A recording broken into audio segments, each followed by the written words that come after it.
Here's Natalie with advice on how to make the grade. I'm going to give you advice about something that doesn't cost a thing, but can become really valuable. It's called a letter of recommendation.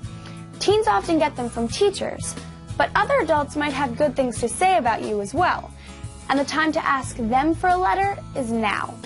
If you have a part-time job or a volunteer position, your supervisor can write a more effective letter while you're fresh in his or her memory. You don't need to go around getting letters from everybody, but it's great to have one or two on hand. And you'll be glad to have them when it's time to apply for a job, a special program, or college. I'm Natalie, here to help you make the grade. With schoolwork, just about everyone has room for improvement. So here's Natalie with a tip on how to make the grade. If you take a foreign language, you're used to memorizing vocabulary, but we need to build our English vocab too. And the best way to do that is every day. When you read the newspaper, and you should, or a book or magazine, keep a pencil and paper nearby. If you come across a word you don't know, write it down. Most of us can guess what a word means when we read it in context. Context. The part of a text that surrounds a word or passage, giving it meaning. But if you want that new word to stick, look it up later, and make a point of using it in conversation. On the phone, online, with your parents, even with your little sister. Next time you see that word, it'll be an old friend, or at least less of a stranger. You're going to be graded on vocabulary when you test for college. The sooner you start, the easier it will be. I'm Natalie, helping you make the grade. When you want to make the grade at school, every little bit helps. Natalie has some advice. When it's time for a big test, just about everyone is anxious. And anxiety can get in the way of your ability. So before your next exam, consider this advice from the Learning Center at the University of Texas. On the way in, don't talk with your classmates about how nervous you are. That could make you even more anxious. When the test is handed out, read it over and plan your approach. Make sure you give yourself enough time to tackle each section. And don't get sidetracked fretting about material you don't know. Instead, keep your energy level up and keep moving. You can go back to the mystery questions when you've gotten through everything else. If you're drawing a blank on an essay, rather than launching into a full answer, start by making notes. That can stimulate your memory.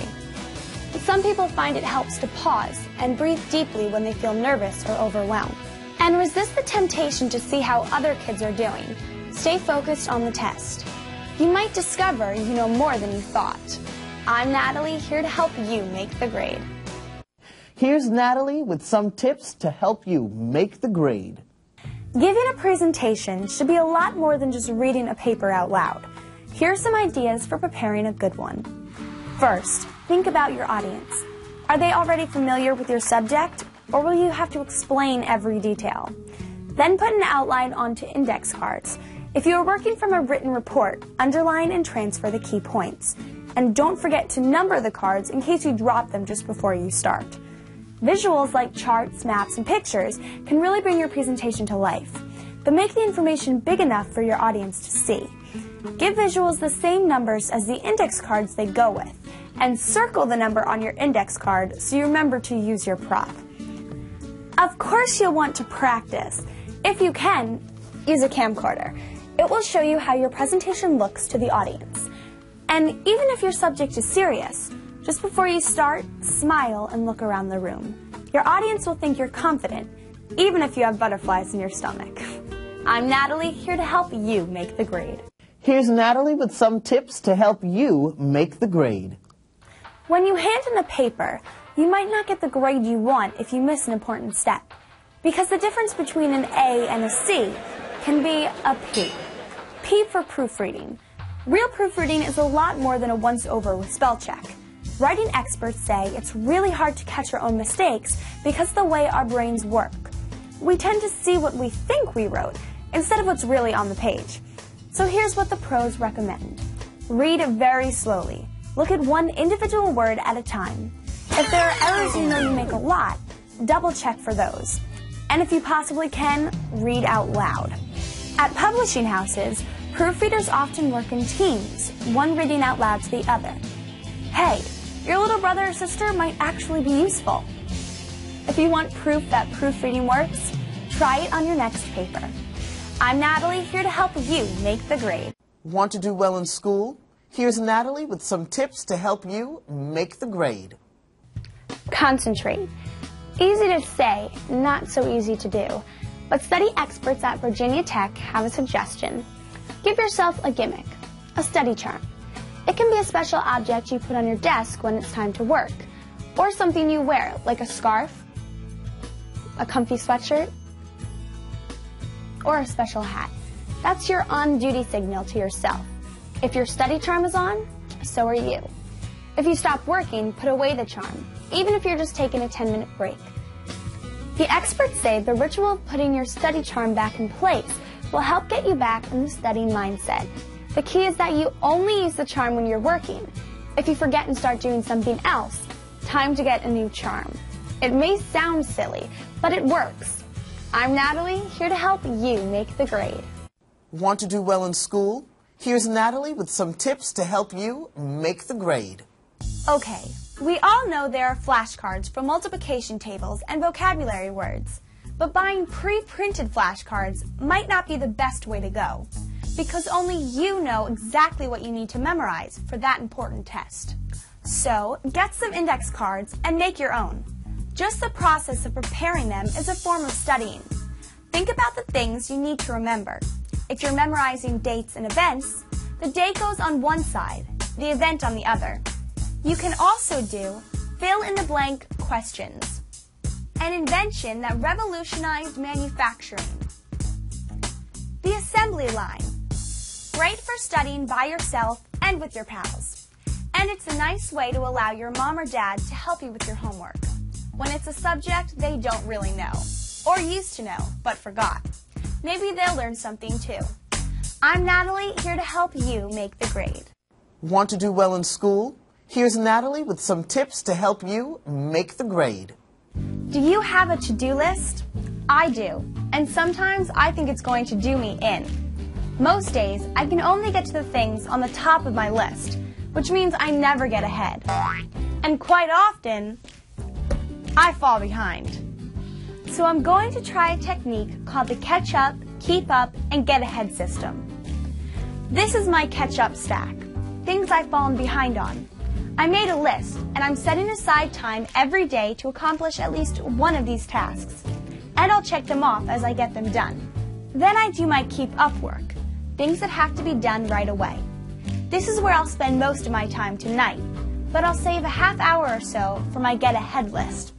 These are items that are not due for a while, but if I can get work done on them now, my keep up pile will stay under control.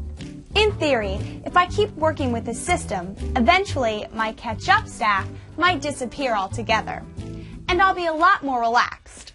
I'm Natalie, here to help you make the grade. Here's something that can help you do better in school.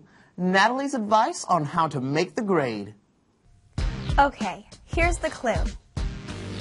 9 letters. A game that can help you build your vocabulary. CROSSWORD.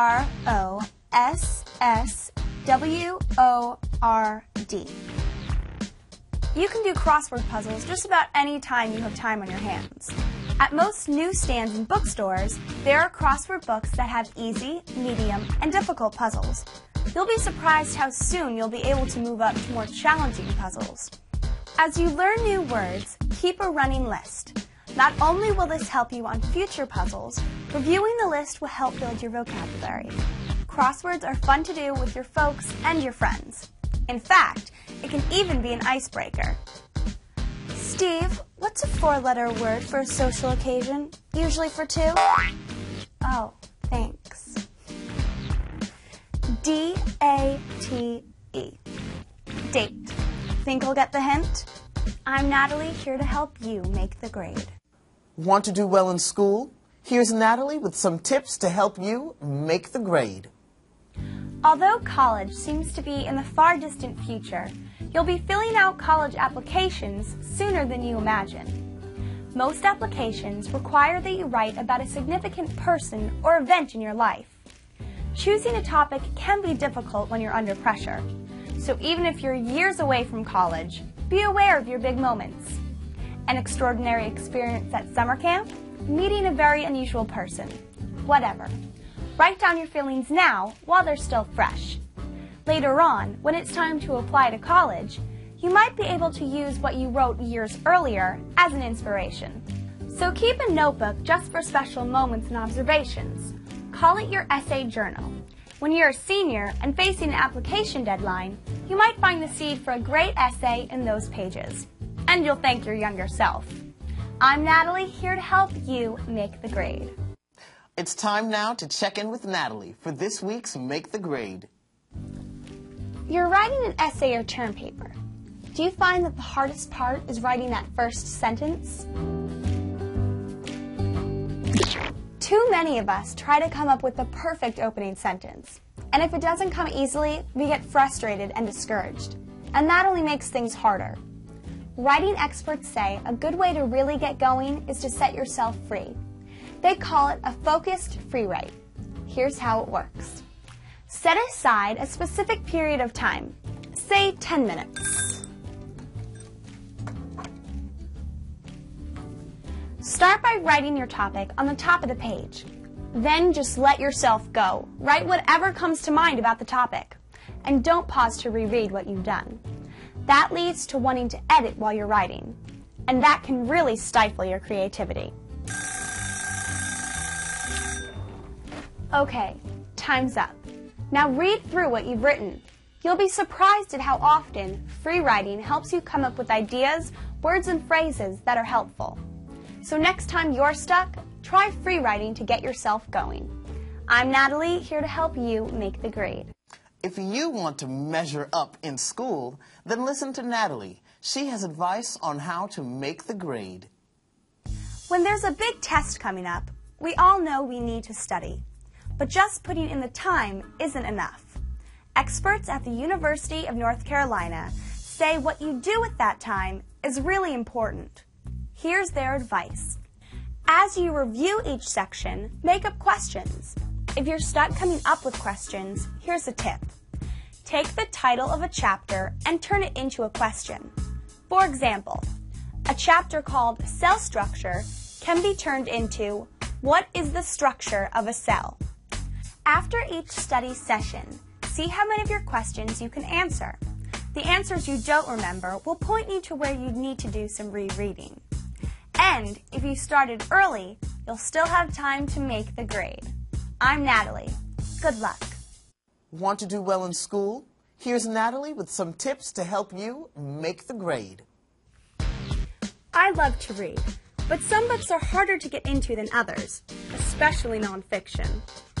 If the subject is challenging, it can all be a big blur. To bring it into focus, reading experts suggest you start with the contents page.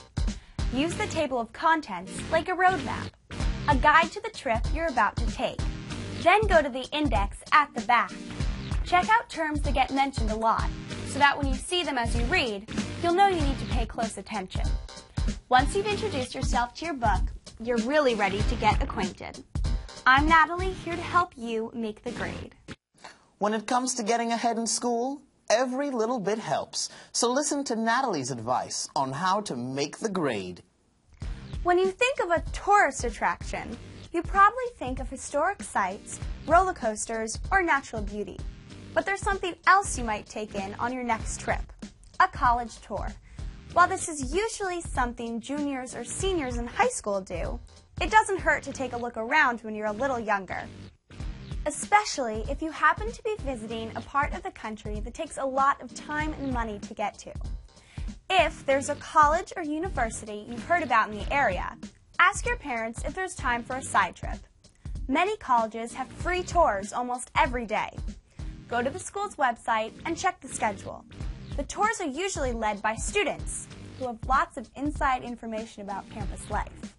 Plus, you'll get an idea of the kind of student that college is looking for. That might influence the choices you make in high school. I'm Natalie, here to